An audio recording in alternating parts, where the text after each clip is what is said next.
5 tips to make yourself more healthy, more energetic, more better person, and of course, more disease free. And that is sleep, sleep, sleep, sleep, sleep. मेरे पास patient आके पूछते हैं, madam हम कैसे healthy रह सके, हम कैसे एक्टिव फील करें, हम कैसे क्या सप्लीमेंट खाएं जो हमें लॉन्ग टर्म किसी डिजीज़ को हमें इन्वॉल्व ना करें. सो मेरा आंसर है डीप स्लीप. आज मैं 5 टिप बताऊंगी आप अपनी स्लीप को कैसे बेटर कर सकते हैं और स्लीप में होता क्या है. पहला टिप, स्लीप का एक जो पैटर्न है और जो राइट टाइम है 10 to 6 और 10 to 5, depend upon patients lifestyle. 10 इसलिए क्योंकि हमें डीप स्लीप जाने के लिए it take 2 hours. So deep sleep जाने के बाद हमारी बॉडी डिटॉक्सिफिकेशन का प्रोसेस स्टार्ट करती है. So if you sleep by 10, by 12 process get into the detoxification और टॉक्सिक को रिमूव करती है. सबसे इम्पॉर्टेंट है सेकेंड पॉइंट, हमारे जो 2 वाइटल ऑर्गन है ब्रेन एंड लीवर, इनका जो डिटॉक्सिफिकेशन टाइम है वो बेसिकली 1 to 3 AM मिडनाइट के बाद होता है. अगर उस समय हमारी स्लीप जब डीप होती है तो हमारी लीवर सारे टॉक्सिक को रिमूव करता है. और आपको पता है liver is play very important role digestion में और सारे प्रोसेस में हेल्प करता है. तो लीवर का क्लीन होना बहुत ज़रूरी है.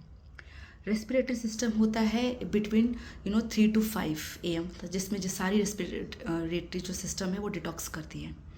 रही बात हमारा ब्रेन एक ऐसा सिस्टम है जो कभी भी स्लीप में अपने आप को डिटॉक्स करता है, चाहे वो आफ्टरनून नैप हो या रात का हो. थर्ड पॉइंट, यस, जब हम डिस्कस कर रहे हैं आफ्टरनून नैप में, मेरे जो पेशेंट है वो आके मुझसे पूछते हैं कि ma'am afternoon nap is useful और हेल्प और नॉट यूज़फुल. नैप आफ्टरनून, इसको नैप इसलिए बोलते हैं कि वो शॉर्ट ड्यूरेशन का होना चाहिए, फ्रॉम 30 मिनट to 60, मतलब 1 घंटे के, मैक्सिमम 1 घंटा और मिनिमम 30 मिनट्स. उस प्रोसेस में भी आपका ब्रेन डिटॉक्सिफिकेशन करता है, मतलब थिंकिंग टॉक्सिक जो हम नेगेटिव दिन भर सोचते हैं, स्ट्रेस में रहते हैं, उसमें भी वो ब्रेन हमारा डिटॉक्सिफिकेशन कर देता है. और उस पीरियड में भी एक अमाइलॉइड प्रोटीन होता है जो ब्रेन बाहर निकालता है, वो उसका जंक होता है, अगर वो नहीं निकलता है तो हमें आगे जाके फ्यूचर में अल्जाइमर जैसे डिजीज़ होती है, अगर वो प्रोटीन ब्रेन में स्टोर होता है तो.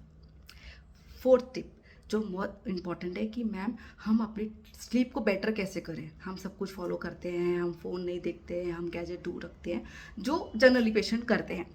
पॉइंट यहाँ पर ये आता है कि हम ये जो करते हैं ये 1-2 दिन या मैक्स 1 वीक के लिए करते हैं, उसके बाद हम छोड़ देते हैं डिसहार्टेड होके, भाई फ़र्क तो पड़ नहीं रहा है तो हम क्यों करें. बट कोई भी साइकिल को फॉर्म होने में it will take minimum 10 days और मैक्सिमम 3 weeks और 21 days. सो आपको पेशेंसली एक हैबिट डेवलप करनी है जो स्लीप को प्रमोट करे. Means make your sure you should go for at 10 और मैक्सिमम 10:30, और जो कंटिन्यू कीजिए 3 weeks तक. गैजेट फ्री हो रहिए, रिलैक्स कीजिए अपने आप को. अगर आपको स्लीप नहीं आती है तो भी आप फ़ोन मत देखिए, वो लेटे रहिए अपने आप को, या बुक रीड कीजिए या कोई बहुत लाइट म्यूज़िक सुनिए. तो आप देखेंगे आपके ब्रेन उस चीज़ को हैबिटेट कर रहा है और उसको समझ में आ रहा है कि आप उसको इंडिकेट कर रहे हैं कि सोना है, राइट. तो it take time to develop है इन अ हैबिट, और उसके लिए आपको पेशेंस रखना पड़ेगा.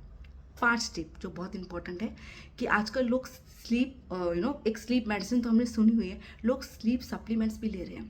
दैट इज़ बहुत फॉर्म के, मैं यहाँ नाम लेना नहीं चाहती हूँ, लेकिन किसी भी सप्लीमेंट या मेडिकेशन पे डिपेंडेंट नहीं होना चाहिए.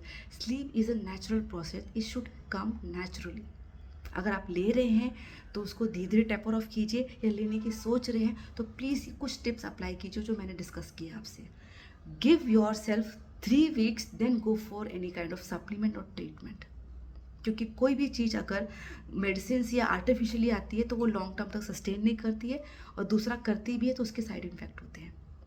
I hope this sleep topic will help you out, and please do share to someone who is actually facing the problem with the same things. Thank you so much. I hope this message will help you out.